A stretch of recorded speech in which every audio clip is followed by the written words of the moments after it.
The Arthashastra is an ancient Indian text written by Kautilya, also known as Chanakya, during the 3rd century BCE. It is a comprehensive treatise on statecraft, economics, and military strategy, and is considered one of the most important works of political philosophy in India. The book is divided into 15 books, each dealing with a different aspect of governance. The first book lays out the principles of governance, while the second deals with the training and selection of officials. The third book is devoted to economics, including agriculture, trade, and taxation. The remaining books focus on military strategy, including the organization and training of armies, espionage, and diplomacy. The Arthashastra also includes detailed instructions on how to deal with rebellions, foreign invasions, and other crises. Throughout the book, Kautilya emphasizes the importance of maintaining a strong central authority and using force when necessary to protect the interests of the state. He also stresses the importance of diplomacy and negotiation in resolving conflicts. Overall, the Arthashastra provides a comprehensive guide to governance and strategy that remains relevant today. It offers valuable insights into the workings of ancient Indian society and the principles of political philosophy that underpin it. While the Arthashastra was written more than 2 millennia ago, it contains several key principles and ideas that are still relevant and applicable to modern-day governance and management. Here are some of the key points that can be taken from the book. 1. Centralized authority. 2. Strategic thinking. 3. Diplomacy and negotiation. 4. Economic principles. 5. Military strategy. Overall, the Arthashastra offers a comprehensive framework for governance and management that can still be applied in the modern world. The book emphasizes the importance of strong leadership, strategic thinking, diplomacy, and effective economic policies, all of which are still essential for success in today's world. Now let's talk about the key topics in detail. Centralized authority.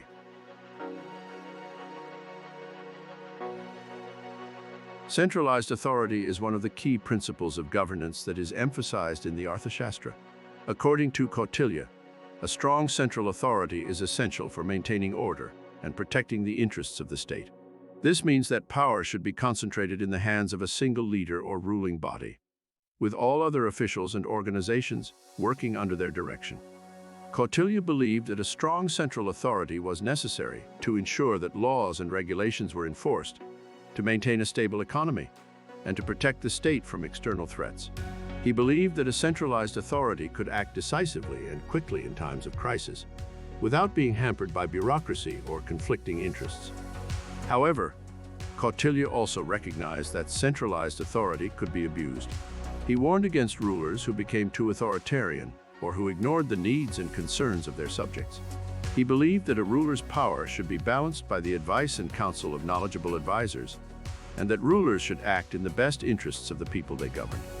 In the modern world, centralized authority can be seen in various forms of government and organizations, such as monarchies, dictatorships, and corporations with a strong CEO. While centralized authority can lead to efficient decision-making and rapid response to crises, it can also be prone to abuse and corruption. It is therefore important for leaders to balance the need for centralized authority with the need for transparency, accountability, and a commitment to the well-being of the people or stakeholders they serve. Strategic thinking.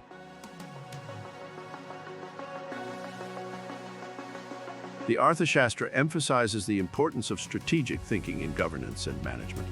According to Kautilya, leaders must be able to anticipate problems and plan ahead to address them.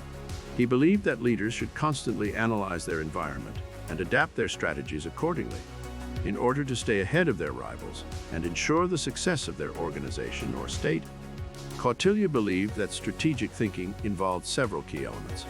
One was the ability to gather and analyze information about the environment and potential threats.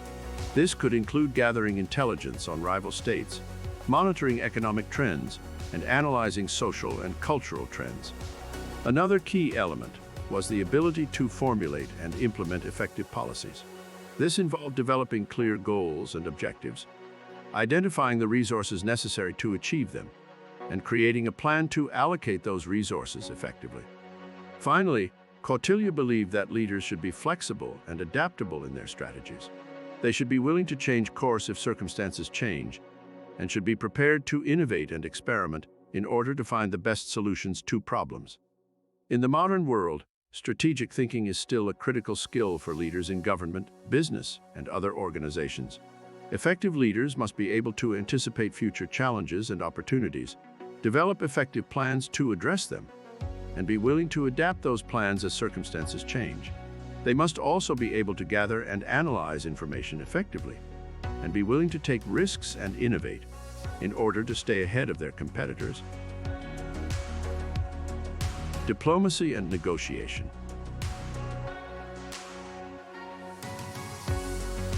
The Arthashastra emphasizes the importance of diplomacy and negotiation in resolving conflicts and achieving political objectives.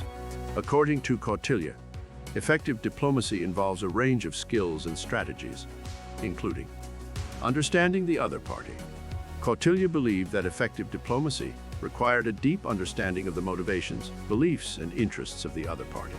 This could involve gathering intelligence, studying their culture and history, and engaging in dialogue to build relationships and trust.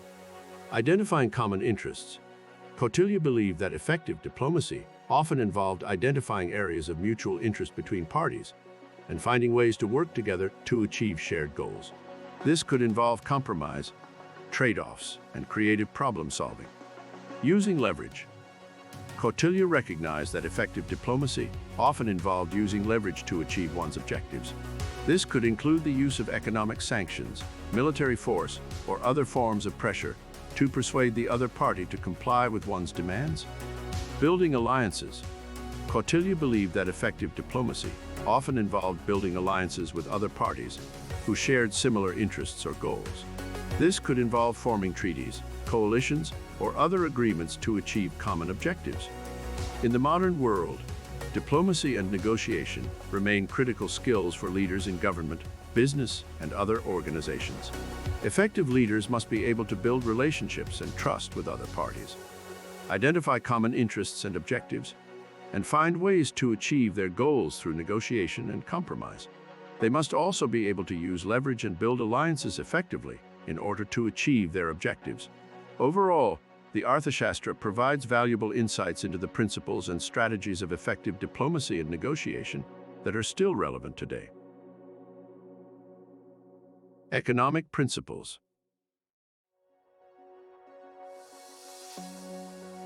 The Arthashastra contains several economic principles that are still relevant today.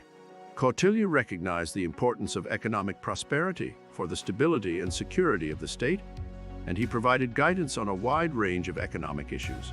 Some of the key economic principles from the book include agriculture.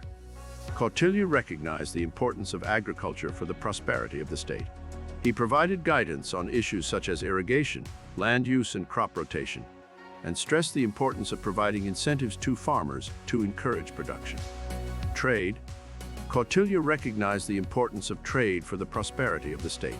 He provided guidance on issues such as tariffs, transportation, and currency exchange, and stressed the importance of maintaining fair and equitable trade relationships with other states. Taxation. Kautilya recognized the importance of taxation for the prosperity of the state. He provided guidance on issues such as tax collection, tax rates, and tax exemptions, and stressed the importance of ensuring that taxes were levied fairly and in a way that did not burden the poor. Infrastructure. Kautilya recognized the importance of infrastructure for the prosperity of the state.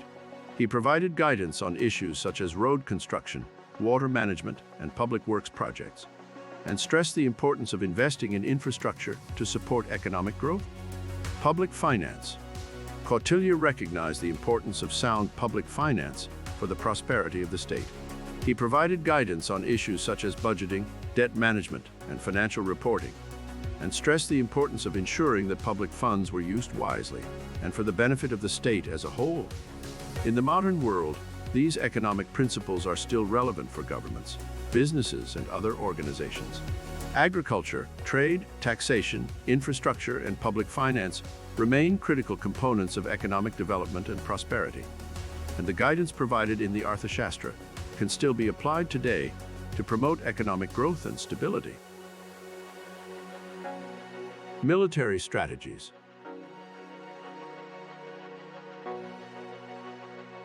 The Arthashastra contains a wealth of information on military strategy that can still be applied in modern times, particularly in the areas of intelligence gathering, logistics, and training. Some of the key military strategies from the book include intelligence gathering. Kautilya recognized the importance of intelligence gathering for military strategy. He provided guidance on issues such as the use of spies, reconnaissance, and communication, and stressed the importance of gathering information on the enemy's strengths, weaknesses, and intentions. Logistics. Kautilya recognized the importance of logistics for military strategy. He provided guidance on issues such as supply chains, transportation, and storage, and stressed the importance of ensuring that armies had the resources they needed to carry out their missions effectively. Training. Kautilya recognized the importance of training for military strategy. He provided guidance on issues such as discipline, morale, and combat readiness, and stressed the importance of ensuring that armies were well-trained and well-equipped for battle. Espionage. Kautilya recognized the importance of espionage for military strategy. He provided guidance on issues such as the use of false flag operations, sabotage, and deception, and stressed the importance of using these tactics to gain an advantage over the enemy. Diplomacy. Kautilya recognized the importance of diplomacy for military strategy. He provided guidance on issues such as the use of peace treaties, alliances, and other forms of diplomacy to gain an advantage over the enemy. In the modern world, many of these military strategies remain relevant for governments and military organizations. Intelligence gathering, logistics, and training are still critical components of military strategy, and the guidance provided in the Arthashastra can still be applied today to ensure that armies are well prepared for battle. Espionage and diplomacy are also still relevant in the modern world, particularly in the areas of intelligence gathering and international relations. Overall, the Arthashastra provides valuable insights into military strategy that can still be applied in modern times.